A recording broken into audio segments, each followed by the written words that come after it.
Hi, I'm Dennis Rodkin. I write the Deal Estate column for Chicago Magazine, and this is DEQs, where I answer readers' real estate questions.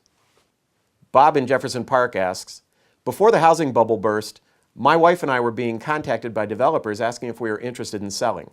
We're near L, Metra, and bus stops, and there have been 2 multi-unit developments on my block, though some remain undeveloped. My question is my property still a potential teardown that would allow us to sell as is and at a premium? I would hate to spend a lot of money on repairs only to see bulldozers roll over my house later. A location like yours, Bob, is only going to get more appealing as a teardown. You've got all that great transportation nearby. There is now an emphasis on rental housing that's developing over time, and you already have in the neighborhood a lot of multi-unit housing.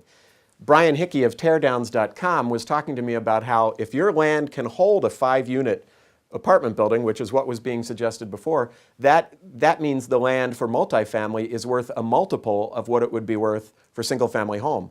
Doesn't mean you'd get 5 times as much selling to a developer building something like that, because of course those housing units would be smaller than a single-family home built on the lot.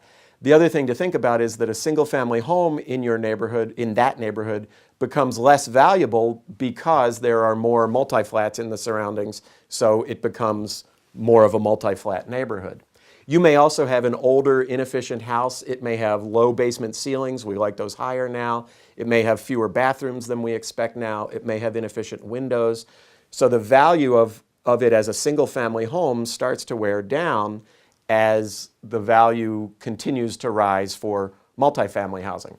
So yes, it is more likely to sell as a multifamily than as a single family. There's no guarantee. You don't know what will happen when you actually are ready to go. So what Brian Hickey said is, he said, I'd use the duct tape repairs. I'd do the simple, low-cost things to make it livable while you're there. Don't let the big things go. Don't get to the point where you've got buckets placed around the house catching dripping rain. Take care of the things that need to be taken care of, but keep the budget low whenever you can, because you've got to be able to live there until you do finally sell. Thanks for your question. Send me more at dennis@rodkin.com.